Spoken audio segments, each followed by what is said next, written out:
Welcome to Stuff You Missed in History Class, a production of iHeartRadio.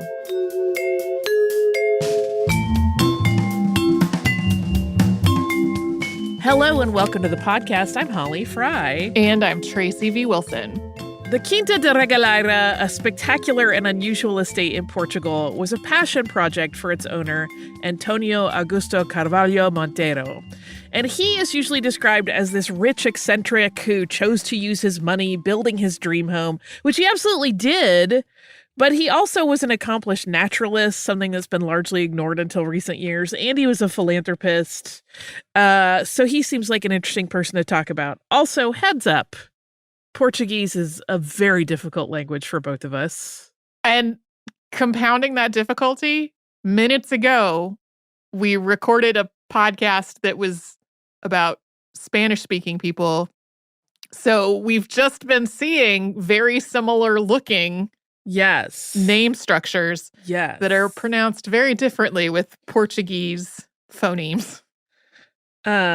Portuguese always sounds so beautiful when I hear it spoken, and then I will try to phonetically say the same things, and I'm like, well, no, that was painful and ugly. Yeah. So bear with us. If Portuguese is a language you speak, we know we're bad at it. Yeah. We're doing our best. We are doing our best. António Augusto Carvalho Monteiro was born in 1848 in Rio de Janeiro to a very wealthy family. Often, Antonio is referred to as Monteiro dos Milhões, with milhões meaning millions, but his father also had that nickname before him. His father, Francisco Montero, had moved from Lagos da Beira, Portugal, to Brazil when he was 13 to try to avoid the future that his family had planned for him, which was the priesthood. Francisco married Teresa de Carvalho, whose family had also moved to Brazil from Portugal, and in the process, married into a fortune. When Antonio was 13, the family moved back to Portugal and lived in a few places around Lisbon, including a palace, which they acquired when the royal who owned it went bankrupt. Yeah, there are a lot of very fancy domiciles getting put up for auction in this story, which is a little, to my mind, reflective of Portugal's kind of waxing and waning of various fortunes and political parties. So Antonio got his degree in law in 1871 at the age of 22. But he also had done a healthy amount of studying in other subjects, and he did quite well in them. He was a really good scholar. He won honors in his agriculture and mineralogy courses, and he learned to speak and write French, German, Greek, and Latin, so much as one speaks Latin, fluently.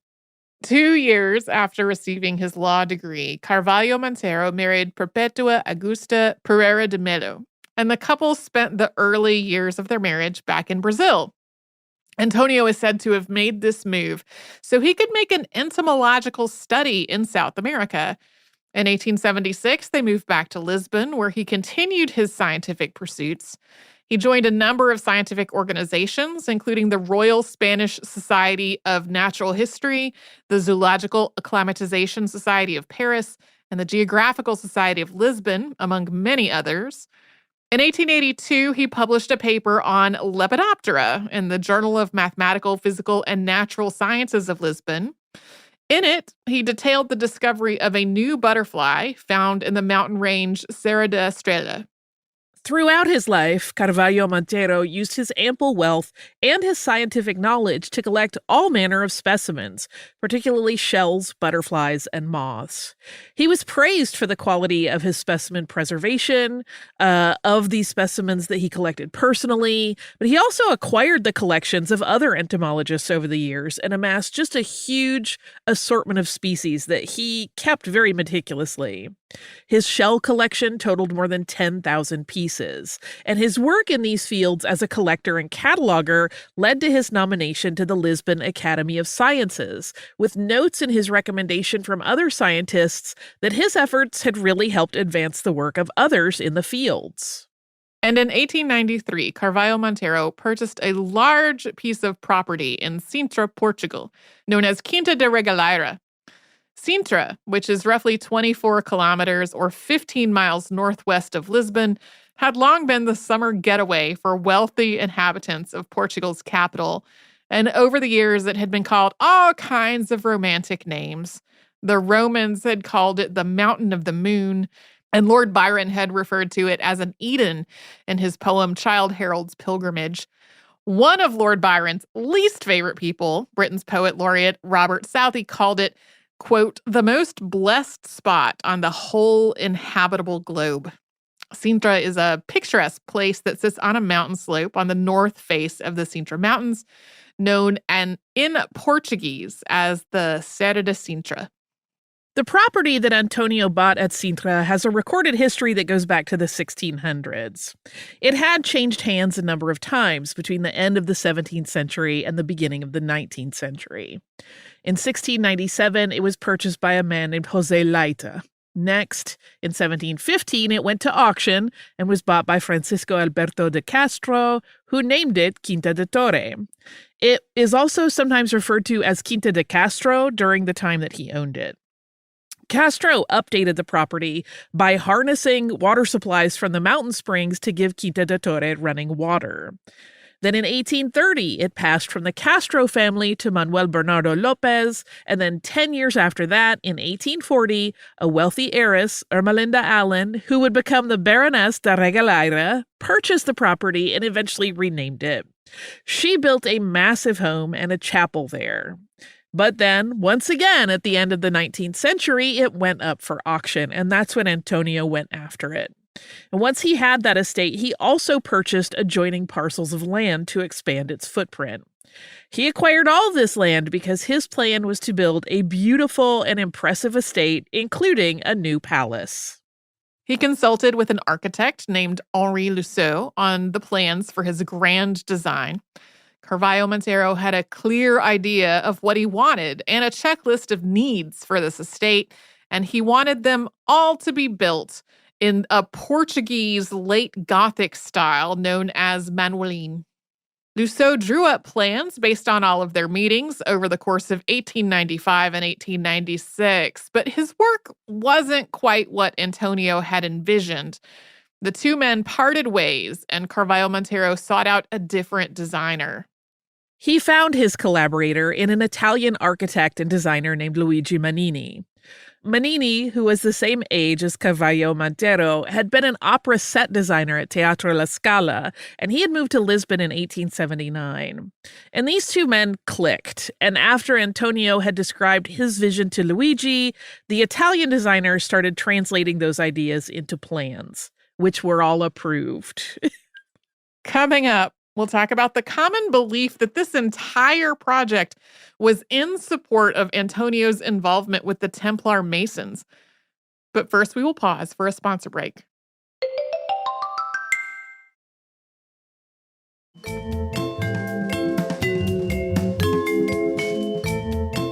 It has long been believed that Carvalho Montero was very interested in the Templar Masons. That is, of course, the Knights Templar, which began in the 12th century as a group of warriors who served as protection for Christian pilgrims en route to the Holy Land. This combination religious and military force gained a great deal of power and influence in Europe, including the favor of the Pope, who decreed that the Knights Templar were exempt from taxes.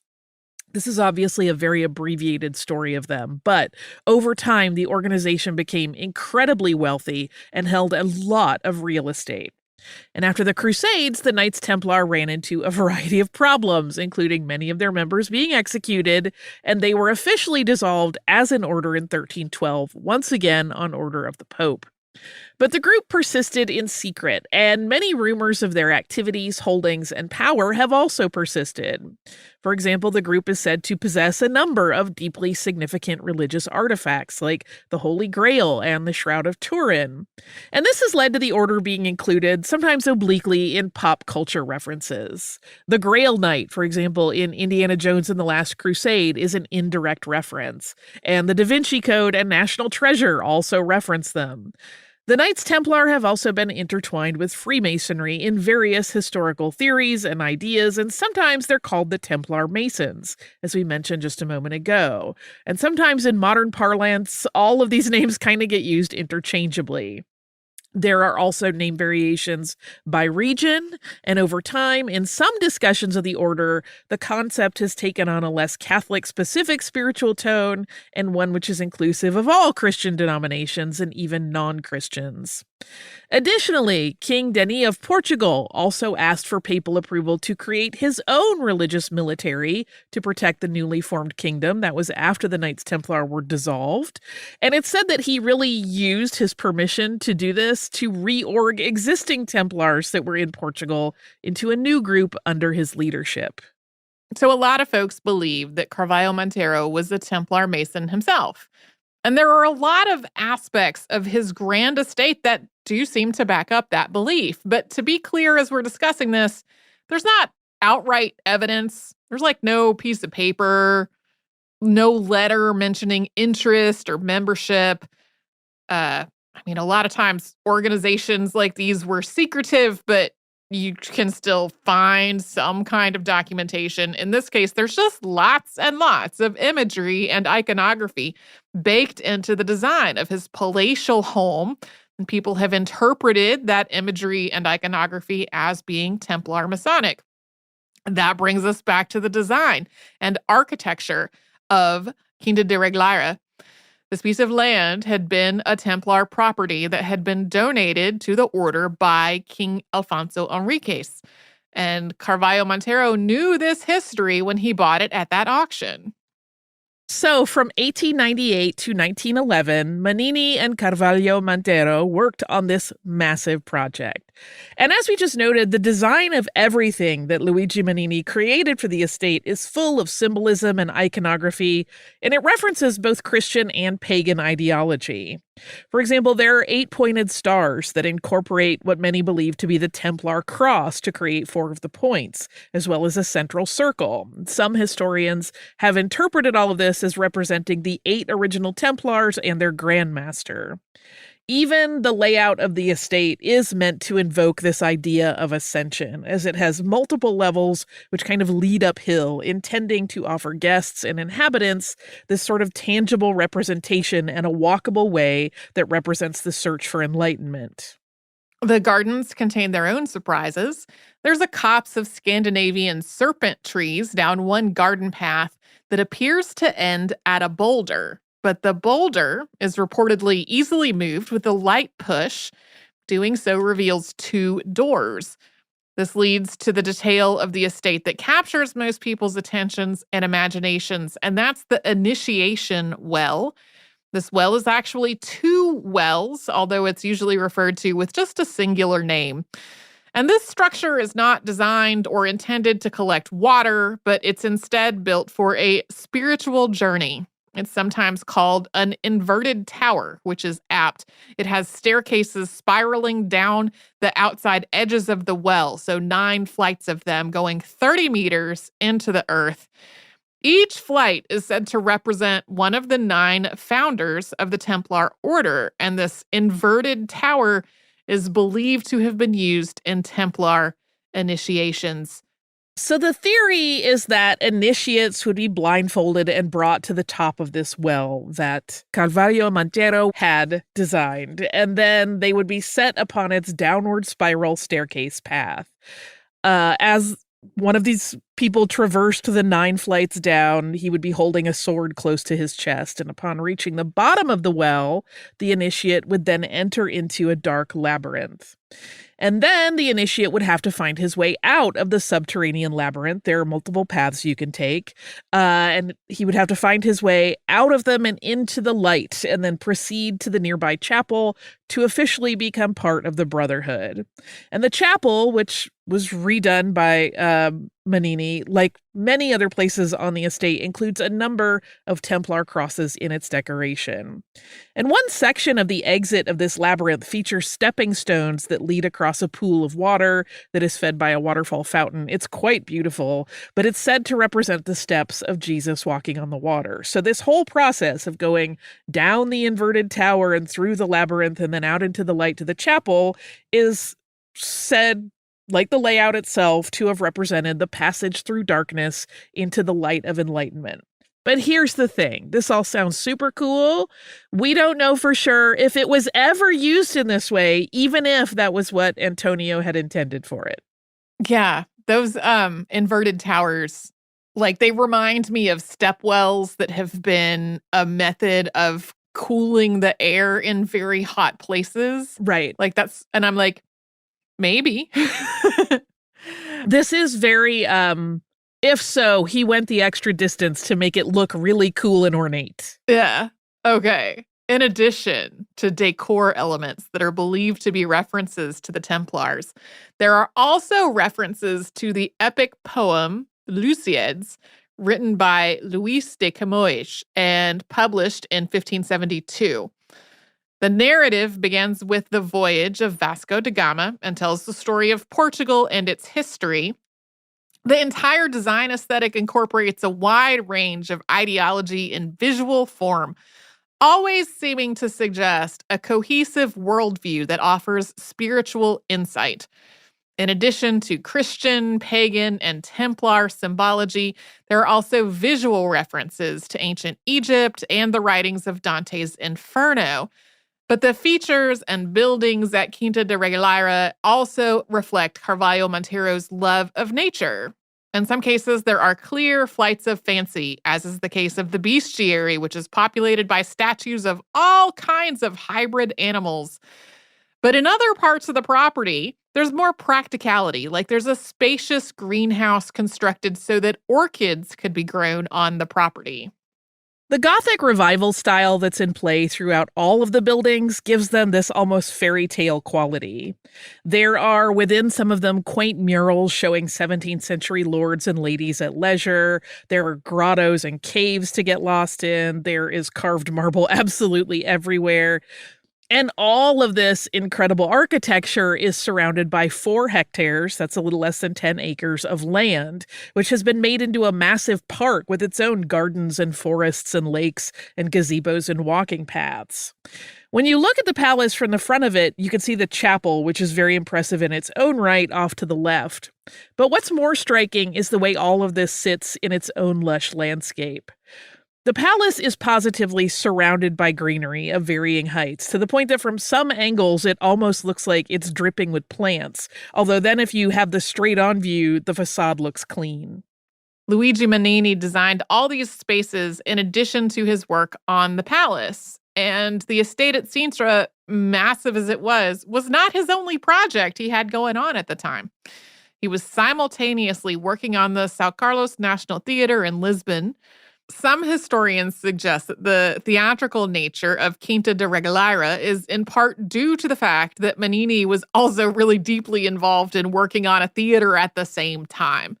But really, his resume had already been full of similarly styled projects, although none of them so grand in scale and opulence as his work with Carvalho Monteiro.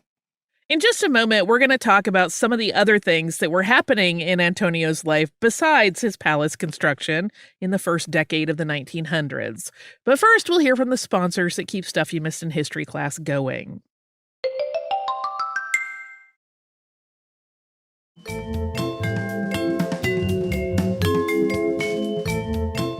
Although this grand estate we've been describing is the thing that Carvalho Monteiro is most known for today, he was in the news for other reasons and also had additional personal projects going on while it was being constructed. For example, in February 1905, a story ran in papers in the US and Europe about a very unique watch. That story read, quote, "The firm of Leroy & Co., who presented a miniature watch to Miss Roosevelt, have just finished a still more remarkable watch, sold for $4,000. It has 2 dials, one showing the time and phases of the moon, the date for 400 years, the months, seasons, solstices, and equinoxes. There is a chronograph for scientific observations, a reminder of the time of winding up, and indications of the mean solar time and equation of time. There is also a thermometer, hygrometer, aneroid barometer, the hours of sunrise and sunset, the night sky or firmament, etc. Artistically, the watch is also a masterpiece, the case representing the fates and time. The watch has been made to satisfy Count de Carvalho Monteiro of Lisbon and Rio de Janeiro, Brazil, and has occupied the leisure of M. Junod, the maker, for 7 years. So that watch, incidentally, is real.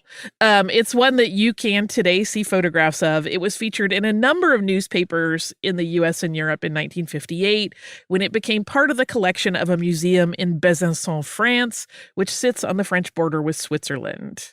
While that watch was being worked on, Carvalho Monteiro was also corresponding with Philogene Weitzman, a Belgian ornithologist who wanted the millionaire's help with something.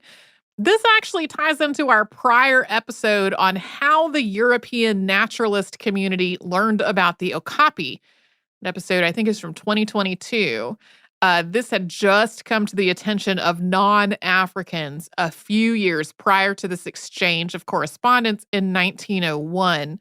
Weitzman's writing suggests that an okapi specimen could be procured from the Belgian Congo for a zoological museum in Lisbon if Carvalho Monteiro were to use his money and influence to gain the favor of officials in Congo. And it seems that Carvalho Monteiro did try to get a specimen for the Lisbon Zoological Society, but that was unsuccessful. This is a story which has only come to light in recent years. And as an article in National Geographic Portugal from 2022 points out, work being done by the Culture Sintra Foundation to piece together more of Carvalho Monteiro's story is shifting his historical identity away from one of just a wealthy eccentric with little connection to reality to just a more nuanced picture that shows his interests in things like naturalism and entomology. There's a really interesting photograph in that article that shows up in another Portuguese language biography of him. And it's like him in front of a bunch of entomological tools and equipment. But all of the commentary on the picture is always like, you can tell he's rich because nobody had all this stuff. So he was definitely leveraging his fortune to help him in these pursuits. But he wasn't just like a rich guy blowing money on weird things. This effort to bring the okapi, which was considered an important specimen to Portugal, was not the only time that António Carvalho Monteiro used his money for philanthropy or the betterment of the greater good.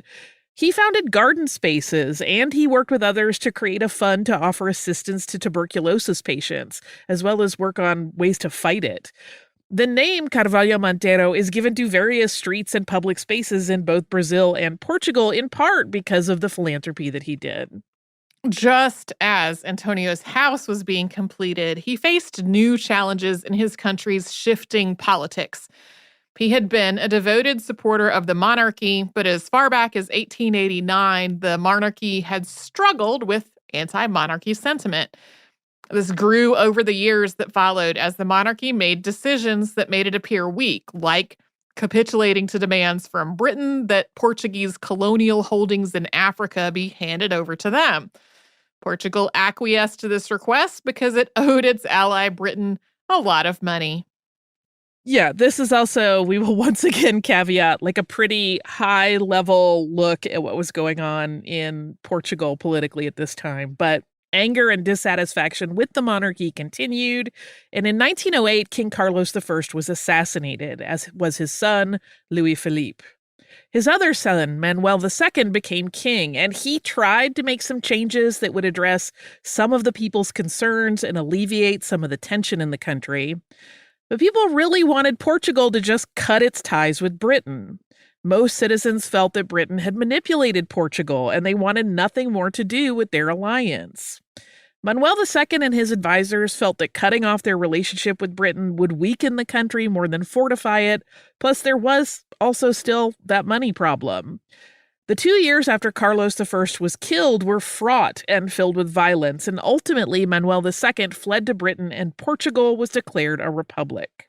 All of this was presumably difficult for António Carvalho Monteiro. We know he continued to believe that the monarchy should be reinstated because he was arrested in 1913 for suspected involvement in a plot to kill Republican politician Afonso Costa. Carvalho Monteiro was accused of sheltering a participant in this plot. This was an accusation that he met with absolute outrage.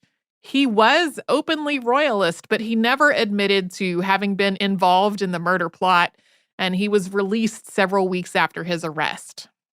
1913 continued to be difficult for Antonio, though. His wife, Perpetua Augusta, the mother of his 2 children, died on Christmas Day that year. And the next several years of his life are not very well documented. We know only that he lived at his estate during them. And then in the autumn of 1920, he had a fall, and he didn't really recover from it. He died at home on October 24th that year. After Antonio died, his heirs were left with his impressive but odd estate, and they reportedly really didn't care for it. They sold his papers and his personal effects, and then they left the building vacant. Over time, it fell into disrepair, and then in 1947, Carvalho Monteiro's heirs were bankrupt. They sold the property to try to make some money. It was purchased by Valdemar Doré, and he had it restored. In 1987, the Quinta da Regaleira was once again up for sale. The Gothic Revival home had been valued by Sotheby's at $3.78 million. They also said that it was priceless, but that was the number they were willing to put on it. And it's unclear how this amount actually compared to the cost of building it, as Carvalho Monteiro never recorded what he had spent on construction, decor, and landscaping. Or if he did, those documents were no longer available.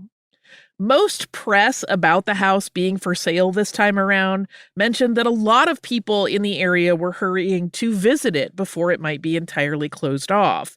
So presumably at that time, the private owners allowed people to visit and walk the grounds. At that point, no one was living in the palace itself, but a member of the Doré family was living in what had been the estate's stables, which had been converted into living quarters. The other thing that the press really built up about Carvalho Monteiro's estate was that it was a spooky, possibly haunted affair. It's written about in ways that sound almost similar to all the lore around the Winchester Mystery House. One write-up noted, quote, "Behind its ornate facade, Regala reveals an uncommon feast of esoteric symbols, hidden passages, and secret underground chapels where the rites of the condemned 14th century Knights Templars were believed to have been performed."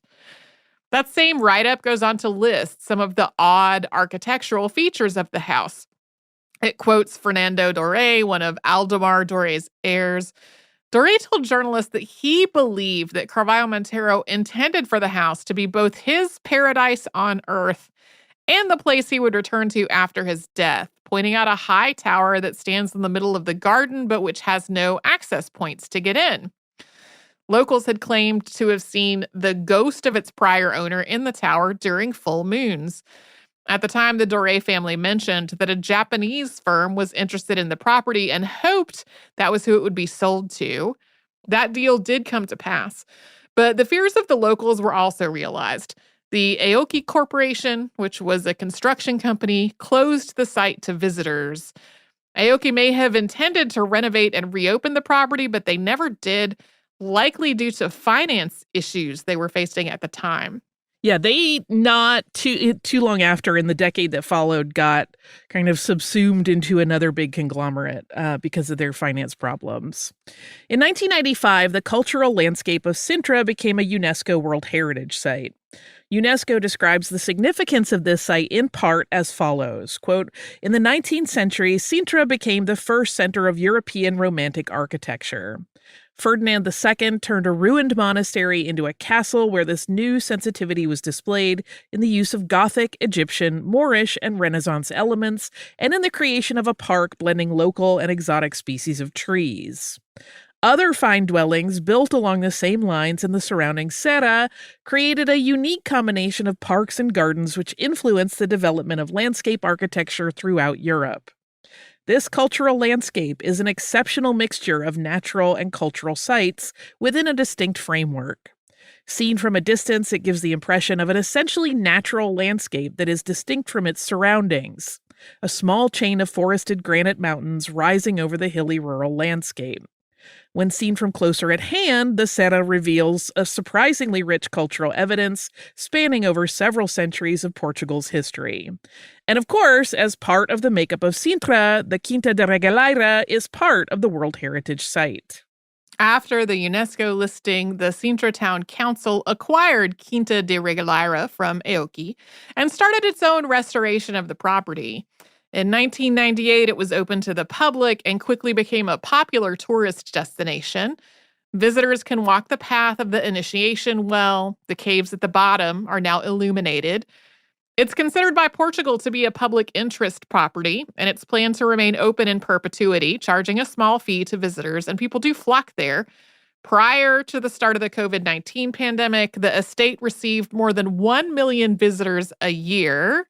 We don't have numbers that Holly's been able to find for sort of post-2019, 2020 years. But it sure is on my list now. Yeah. Yeah, it's really pretty. I'm into it. I have so many thoughts about all of the things. The Freemasonry, the decor, all of it. Yeah. All of it. I also have listener mail. Yeah. This listener mail is from our listener, Erica, and it is about our VidCon Quizling episode. Erica writes, I was excited to listen to the episode you did last week on VidCon Quizling, even though it's not a happy topic, because it connected both to my growing up Norwegian American, we love stories of Norwegian resistance to the Nazis, and my dissertation, which deal with Norwegian American identity in the United States. One part of my dissertation focused on Sons of Norway, a Norwegian-American fraternal society. I got to read through lots of great archival material, including a set of amazing pamphlets called Why Sons of Norway. The 1942 pamphlet had a new section called History's Blackest Chapter about the Nazi invasion of Norway and did a lot of work to portray Norwegians as uniformly hating the Nazis. The author of the pamphlet refused to mention Quisling by name, only saying about him, quote, what may be termed a fifth column was a very small group which in reality would have been a minor nuisance if there had been no Nazi invasion. In fact, there may not even have been that group if it were not for one man whose name we refrain from mentioning because that very name has become an international opprobrium. This is on page 3 of that pamphlet. It was really interesting to hear more about Quisling's life, and it was an interesting chance for me to go back and think about how Norwegian Americans, at least, have been invested in keeping his story a footnote almost from the very start. Thanks for the wonderful work you do, bringing the lesser-known parts of history to a wide audience. Best, Erica. This is a very cool piece of information. I do think this is like one of those great examples of very carefully selecting narrative information because what this pamphlet says is not wrong. There wasn't a lot of support for Quisling. That was part of why it all fell apart. But there was enough that you know, he got in. So it's interesting. I super appreciate this little bit of additional perspective on the whole thing. So thank you, Erica. That sounds amazing. Your work in this effort. If you would like to write to us with interesting tidbits, you can do that, or even non-interesting tidbits. Even, you know, as we always say, animal pictures, welcome here. You could do that at historypodcast@iHeartRadio.com. You can also subscribe to the podcast, easy as pie, on the iHeartRadio app or wherever you listen to your favorite shows.